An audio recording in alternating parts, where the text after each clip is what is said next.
Great to see you. Thank you so much. Oh, please be seated. Please be seated. We are live from Apopka, Florida, deep in the heart of Central Florida. It's great to see everybody here. We've got a great cast of characters here with us today, starting with our state representative, Doug Bankson. We also have the CEO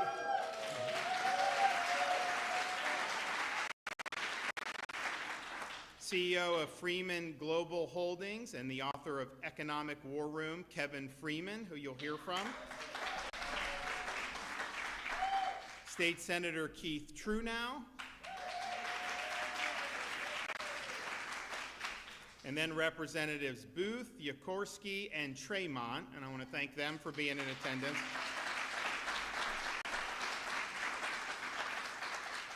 And then Director of Propel Florida, Sean Keck, is with us here today. So thanks everybody for being here. We've got a really, I think, landmark piece of legislation that we're going to sign here today in a minute. And before I get into why we're signing the legislation, which, just so everybody knows what it is, we are going to utilize our authority under the Constitution in the state of Florida to make sure that gold and silver are recognized as proper legal tender. So you're going to be able to conduct transactions in gold, conduct transactions in silver, and we'll talk about why that's important. But before I get into that specifically, I do think it's important to point out how Florida, we've really led the way on protecting your economic independence and your financial sovereignty, because we've seen over the last particularly 5 or 6 years a coordinated assault on the financial freedom of people here in the United States and really throughout the world by some of the powers that be. We were the leader in the entire country in banning the use of a so-called central bank digital currency. Now, this is something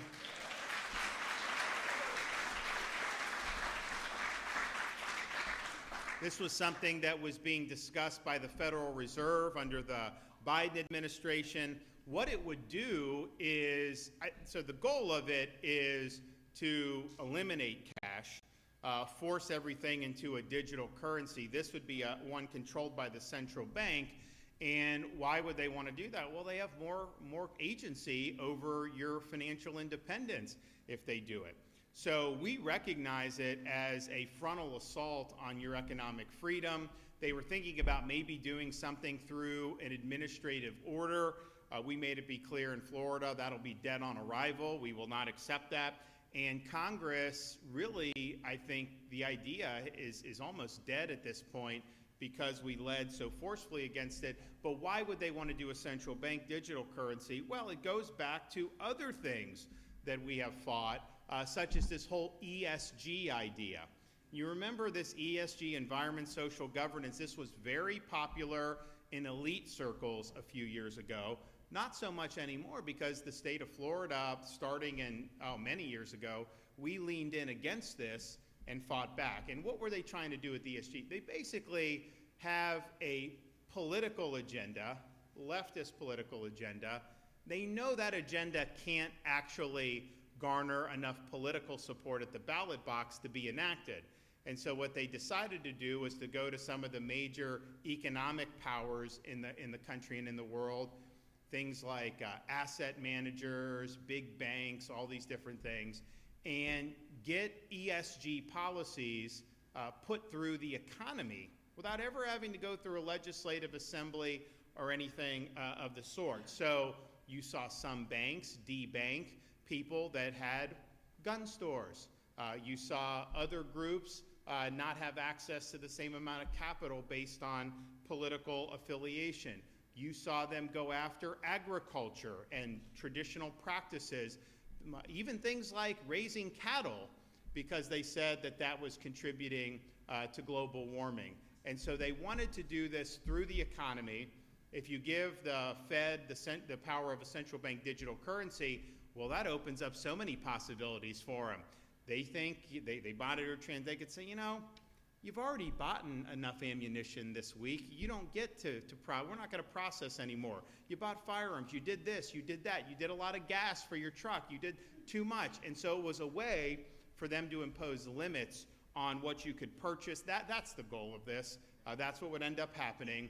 So we were against that. We were also against ESG. Now, ESG was really getting a foothold in the management of pension funds. So Florida, for example, we've got, well, the market's had some turmoil, but I mean, we've got usually, I think probably in the range of $240 billion under management in our state, under our state board of administration.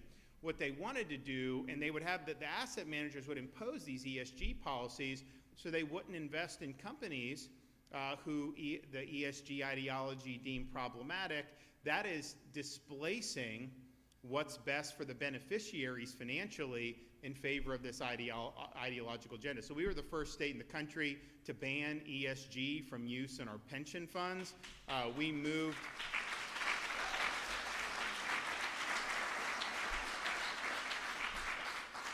We removed $2 billion from BlackRock that was managing it. BlackRock is a massive powerhouse leading in ESG, and we did it. And now it's interesting, recently the head of BlackRock was asked, like, well, what about ESG? You were the main proponent. He's like, oh, he's like, no. He's like, you know, the problem with ESG, you know, it's become toxic because you got people like Governor DeSantis always lampooning it.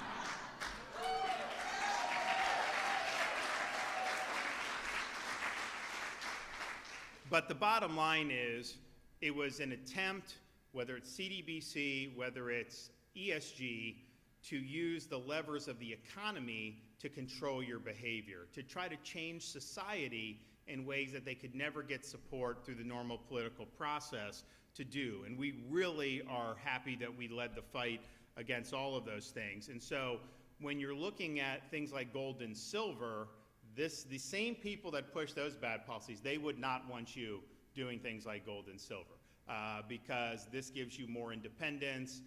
You won't need to be wedded to a fiat currency, and it really is very much in step with what we've been talking about in Florida for many years. So you have that movement to kneecap your financial independence that is being done through the economy. But then you also just have the specter of Congress and a federal government that has been incapable of controlling the amount of money it's borrowing, printing, and spending. And this has been happening for many, many years. When I was, I guess I was probably in college, the turn of the century, the year 2000, the state of Florida's, or the national debt was about $5.6 trillion. So we ratified the Constitution in the late 1780s. George Washington took office in 1789, and so if you count from there till 2000, they racked up $5.6 trillion in debt. They fought a civil war, they fought 2 world wars, they had a Great Depression, they had a lot of stuff. Since the year 2000, we've gone from $5.6 trillion to almost $37 trillion in 25 years. And the trajectory now is for, in 10 years, us to be about $56 trillion in debt. We saw what happened during the financial crisis when they printed a lot of money and they said it was emergency, QE, and then they just kept doing it for the next decade. And then COVID hit and they did the same thing.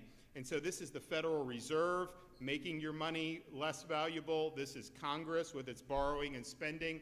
And you know, people will talk about, like, you know, taxes and this. Inflation is a tax. When your money becomes less valuable, that's no different in outcome than if Congress were to simply just directly tax you. It's less transparent, it's more indirect, but it is having the same exact impact. And so when they do deficit spending of $2 trillion, and they say, well, you know, we don't want to raise taxes. And I'm not arguing for that either. I'm arguing for lowering spending. But just understand, that $2 trillion deficit is a tax on you. It works its way through the economy. There's no free lunch. And that's what ends up happening. And it's a little frustrating. You know, Elon Musk went into this Doge effort. He was getting lampooned. I mean, like, they're firebombing his Tesla dealerships. Media is smearing him relentlessly. His businesses suffered, all this stuff, because he basically said, look, we can't keep doing this, and we need to moderate and reduce the amount of money that the federal government is spending. And yet, we have a Republican Congress, and to this day, we're in the end of May, past Memorial Day, and not 1 cent in DOGE cuts have been implemented by the Congress. That's one of the reasons why we need a balanced budget amendment to the U.S. Constitution.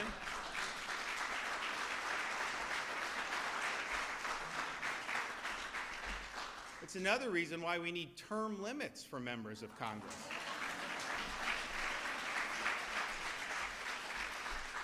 But I think what you've seen with how, and I kind of said this early on, that DOGE and Elon were on a collision course with the swamp.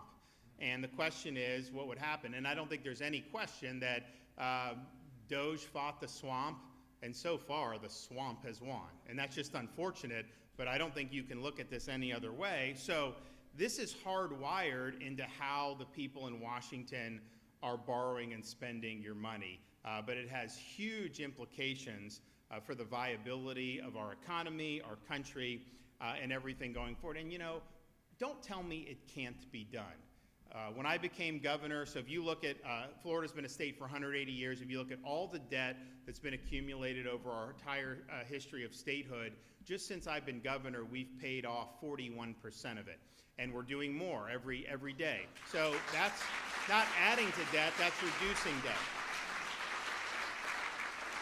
We have the lowest per capita debt of any state in the country, and if you looked at what your share as a Florida resident is for our outstanding state debt, it's about $400 a person.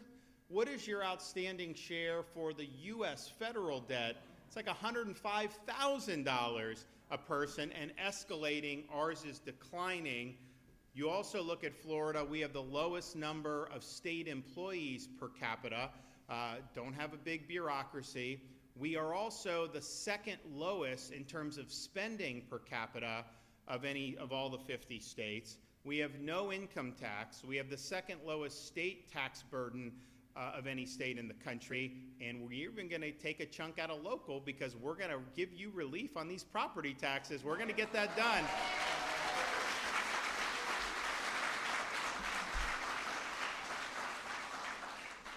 And yet, even though we have reduced debt, run big surpluses, cut a lot of taxes, I think we've cut $7 or $8 billion since I've been governor, we've also done really big things. We have increased teacher salaries more than has ever been done in the history of Florida. We've done bonuses for law enforcement up and down the state of Florida. We've done things like conserve and improve our natural resources, whether it's things like the Everglades or Florida Springs, things that are really meaningful, not just to our culture, but to our economy here in the Sunshine State. We've even done massive infusions of money for roads and transportation. I don't know if any of you have been on I-4 where we did the temporary lane expansion, but it's cut commuting times a lot. I know these things work when people just volunteer it to me and tell me, oh, thanks for doing that, because we're moving better.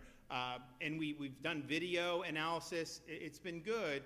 And we have flooded part of our surplus into these projects because the state's growing and we need to make sure we get ahead of it. So on issue after issue, we're delivering really big things, but doing it within the context of a budget that is shedding debt for the state, that's cutting taxes for our people, and that is one of, if not the smallest footprints of any place in the country. So it can be done.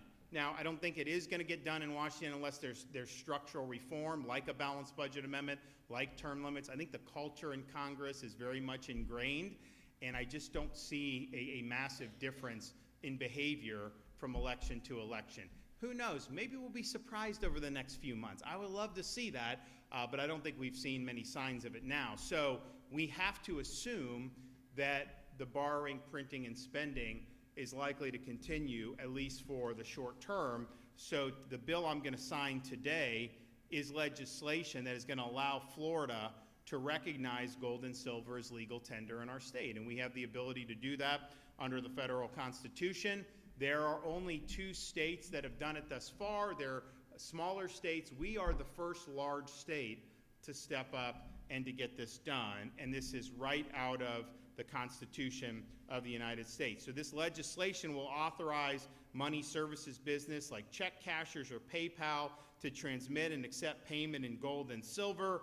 That means these precious metals can start functioning like real currency again, not just investment vehicles for the wealthy. And you notice what's happened in recent weeks and months. How has gold gone down or has gold gone up?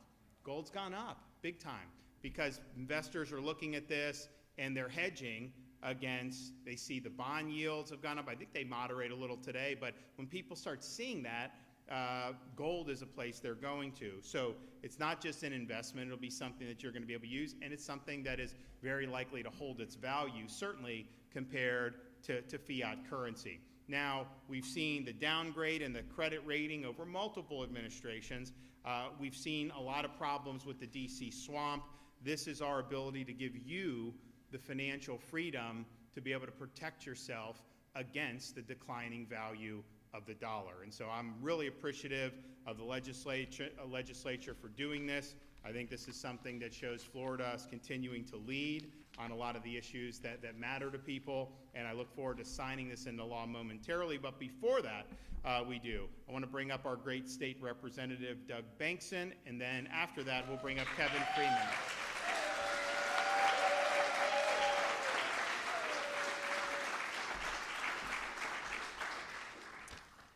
Thank you, Governor. Wow, aren't you thankful to live in the state of Florida? This is great. Now, being a pastor and a politician, I promise this will be brief and no offerings. So, you know, when we first went to Tallahassee, one of the things that they said was, don't fall in love with your bills. So I said, well, then I'm deep and abiding like. Because this one, really, when this came to me, it grabbed a hold of my heart because it affects so many lives. For over 190 years, gold and silver backed our currency. It was our money. However, in 1971, President Nixon removed the dollar from the gold standard. Since then, we've seen over a 90% decrease in its buying power.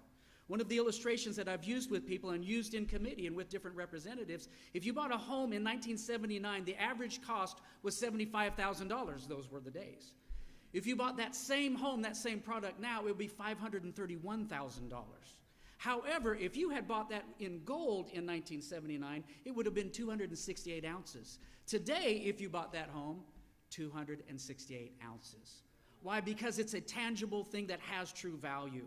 And again, as the governor referred, we have a fiat money that has nothing behind it because in 2023, the oil dollars went away, the deal that Nixon had made. So fortunately, our founders, they guaranteed each state the constitutional right to declare gold and silver as legal tender, giving it the same capacity as the dollar to be used as currency or cash. I love the fact, and this wasn't anything that I did, but this was called House Bill 999. I thought that was very fitting. But this basically, it does four key things. Number one, it enacts the state's constitutional right to declare gold and silver as legal tender. You know, it was the states that formed the federal government, not the other way around. And I love the fact that our states are stepping up and strong leadership stepping back up and saying, no, Washington, you work for us. Number two, it establishes...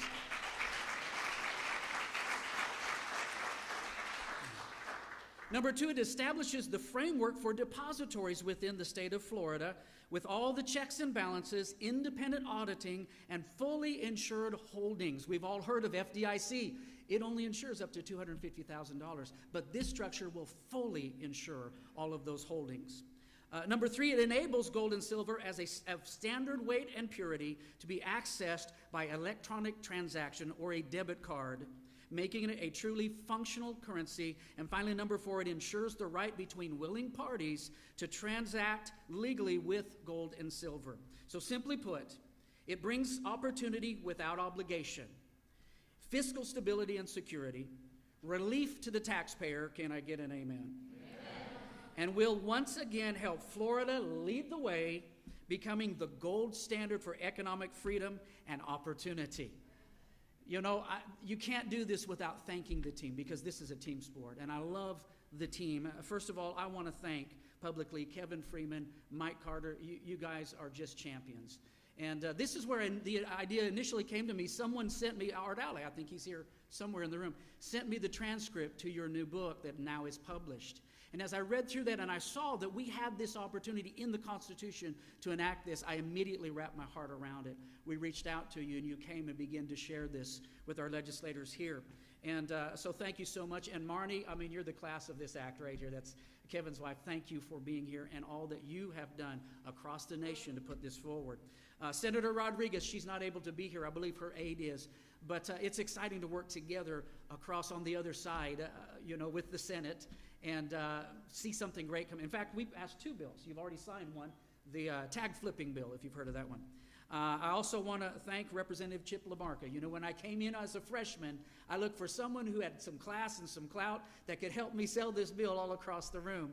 And Chip LaMarca stepped up. He heard about the bill. He believed in it. And Chip, I know he's with his family celebrating 50 years of his uncle being a priest. And so they're all doing that today. I also want to thank that our House and Senate leadership both said, let's go. Gave us a green light to keep moving forward. You know, with all of the things going on right now, this is about the people. And I believe they saw that. In fact, we ended up getting 100% support on both sides of the aisle, 100% vote to get this across the finish line.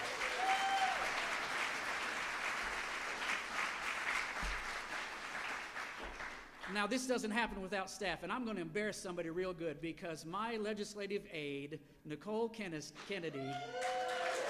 she is the hardest working. Listen, we get to stand up here, but they're really doing the work behind the scenes to make it happen. I want to thank my church who allows me to go and serve the people, the things that are important for our state. 22 million people. It's a responsibility, and I love freedom and I love liberty. But most of all, I want to thank my family, my sweet wife, Jerry. She's right there. Give her a hand, please. I'm nothing without that woman right there. My father's here, sons, different ones of the family, my sister back there, and brother-in-law. It takes your family supporting you in this. You know, if you're not ready for the slings and the arrows, you need to do something else. But the bottom line, what we fight for is worth the fight. There is a cause worth fighting for, and you have to do what's right. And, of course, I want to thank our wonderful governor. Aren't you thankful for this man?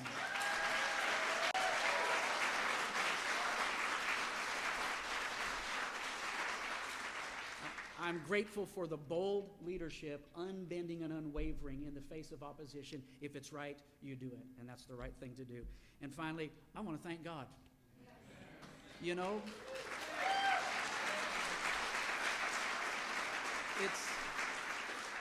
it's easy for politicians to use God bless America as a punchline. But the bottom line is we are here because He is a good God. He gave us this good earth. We are stewards on this planet, and what we do will affect those who follow us. And so I'm grateful. I'm very thankful to God that we live in the greatest state of the nation, that I get to serve America's governor, and that we're going to get this done for the people of Florida. Thank you.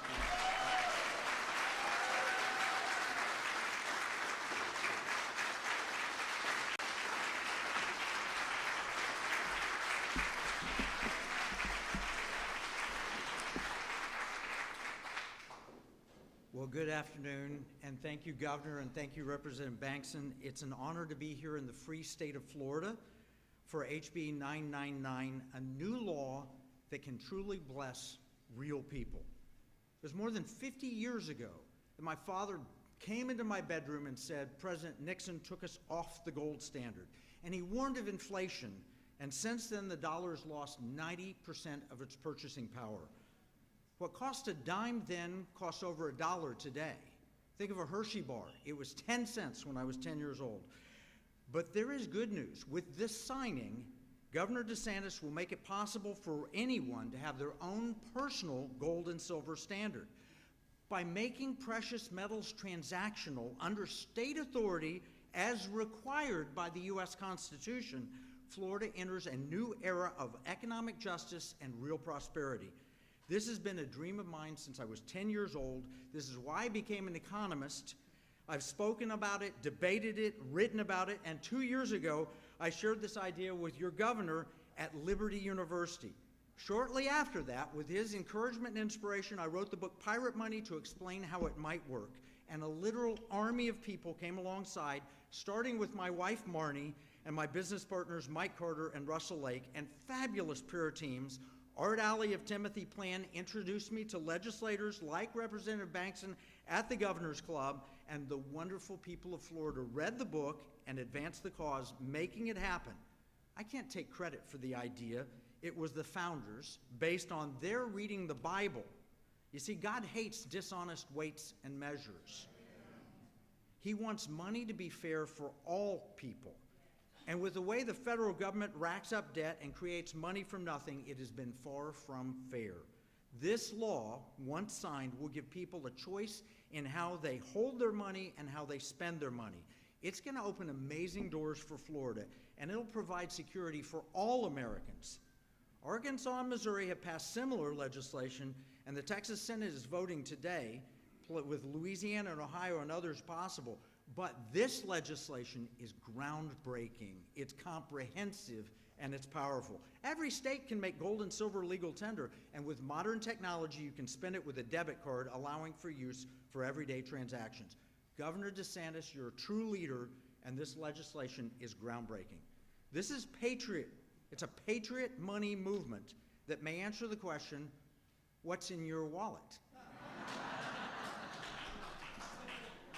For me, and many of you Floridians, we can now say gold and silver.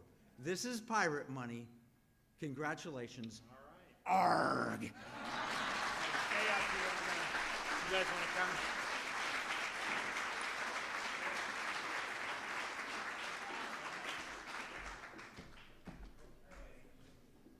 We are looking at, today is the 20 what? 22nd?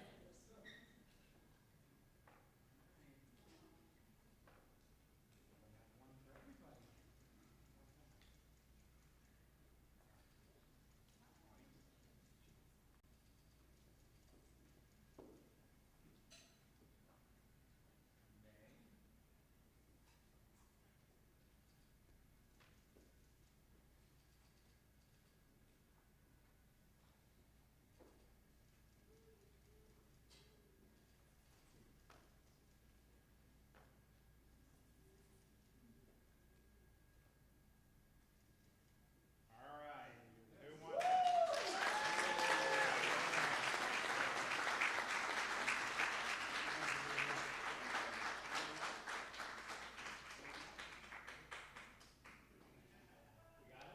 I got one more for the peanut gallery. Anybody?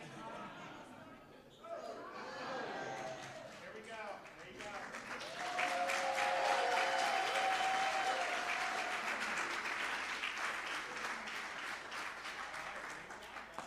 Thanks so much.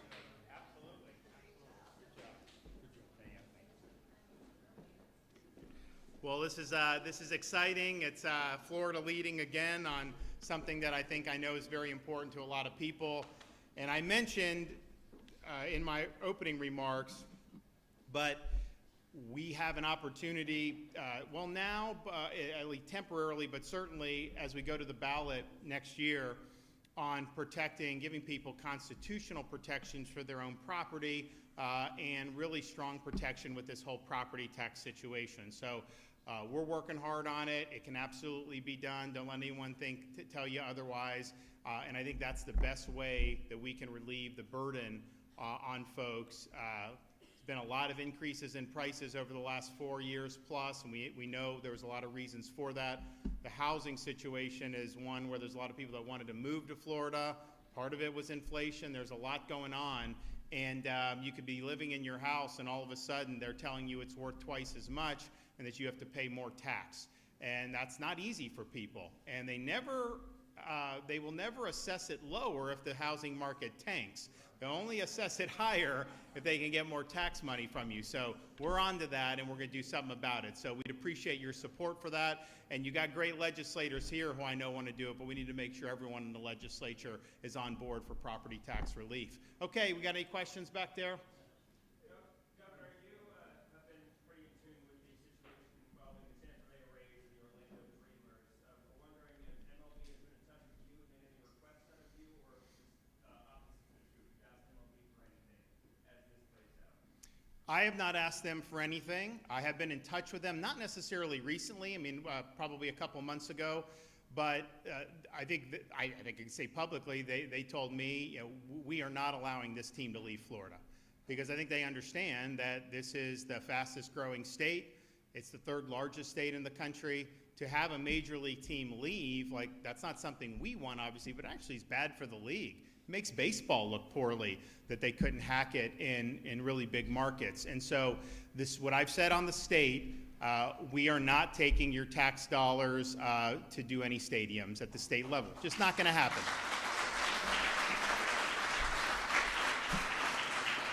Now, having said that, you know, there are things that is appropriate for the state to do. For example, if someone buys the team and they want to build a nice new stadium, they can work with whatever local city and county if they want. But, you know, we help with like roads and exits and some stuff like that. But that's the proper role of government. So I think we'll be helpful within the confines of what's appropriate for taxpayers to be doing, but it will not involve at our level giving money for construction of a stadium. Now, the Rays do need a new stadium. I think everybody understands that. I know that the current owner is basically not got a path forward in Pinellas County.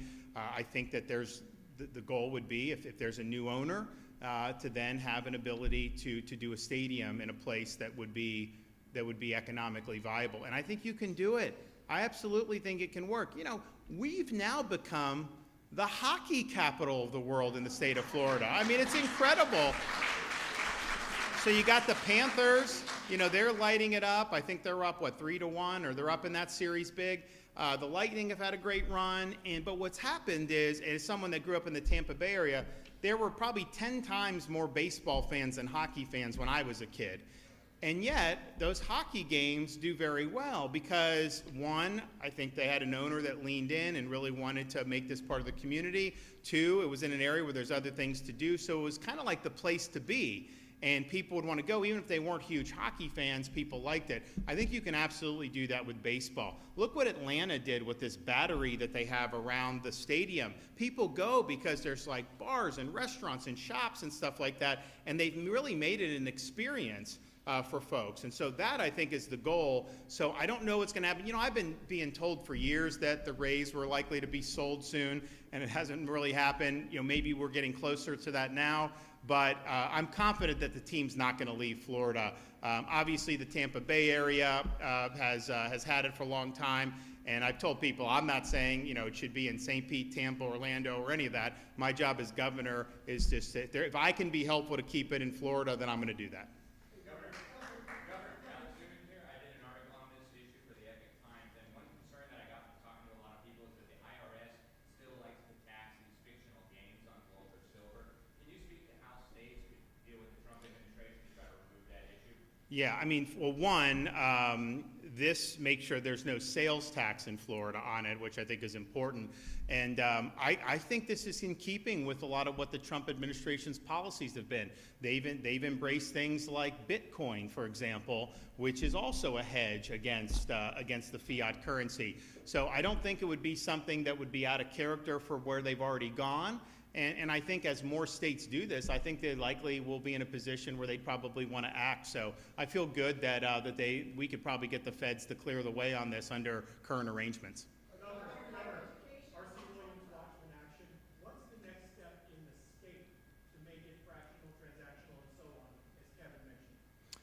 Do you want to address that? I mean, so basically, I mean, if Doug, you want to come and talk about the bill. I mean, we have to do a regulatory rule on this, and so that'll be done. And then these guys in the House and Senate have to approve that, which they will likely do, you know, next January. And so we're looking at this being live no later than July 1st of 2026. But there will be some things that go into that.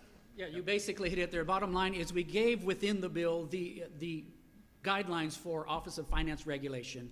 And what the bill requires is for them to give us then their framework, bring it back to us, that then we can ratify this next fall when we're back. And then from there, yes, there's a runway to allow for the, you know, the technical side of things to work out all the bugs before it goes live.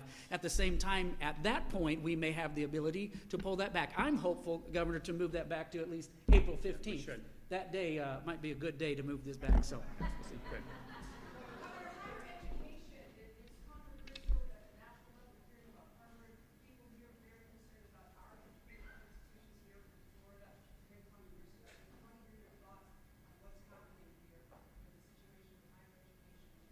Well, I can say we are #1 in the nation 8 years in a row in public university system. That's what you want to be.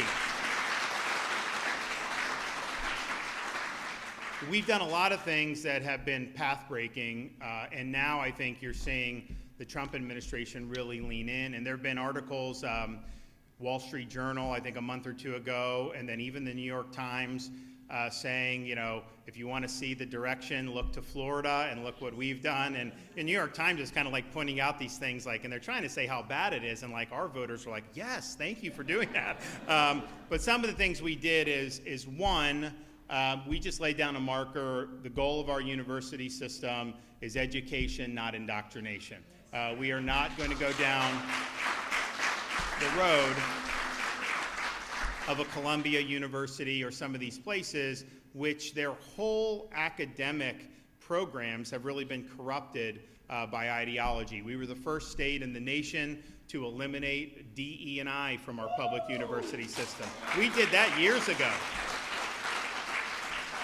We did that a couple years ago, and when we did it, that was like going into the teeth of the monster, because like every elite institution, not just higher ed, corporate America, government, federal government, they were all for this, and obviously I think people have seen it for what it is.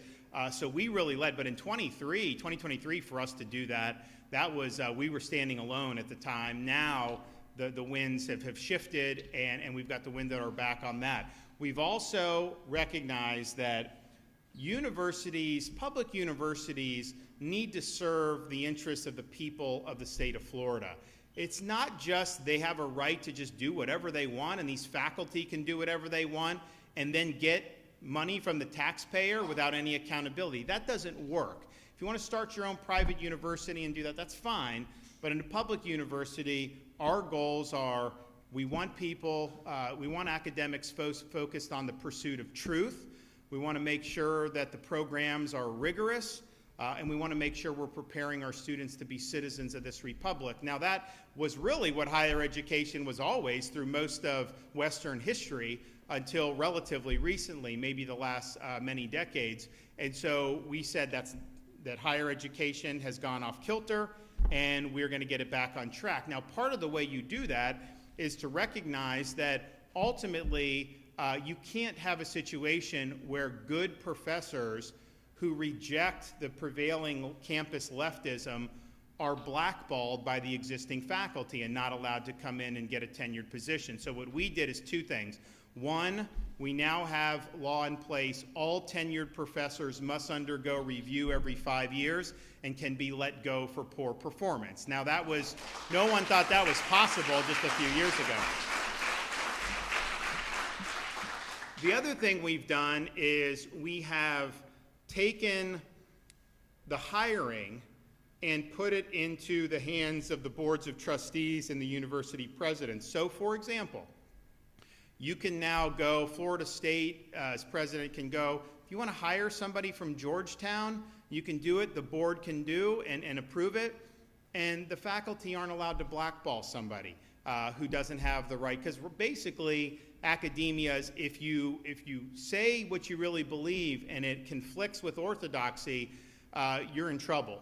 And so you either got to bottle it up, you got to toe the party line, or whatever. So we've transcended. So they've brought in a lot of great faculty. They've processed out through the post-tenure review a lot of unproductive tenured faculty. And you know, the professors that are the most political and activist tend to be the least productive on the core academic things. And I remember when the post-tenure review started, this is probably like a year ago, there was articles, oh, there's a brain drain from Florida as professors are shown the door. And I'm thinking to myself, wait a minute.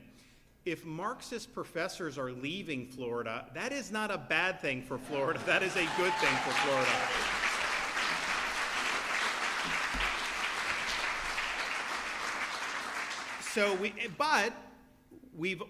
We've done major reforms. We have very clear expectations. and people that are involved in the universities have to meet those expectations. You know, when they had the October 7th, 2023 attacks and the aftermath from those attacks by Hamas in Israel, and what Jewish students were facing on many college campuses around the country was disgusting. It was appalling.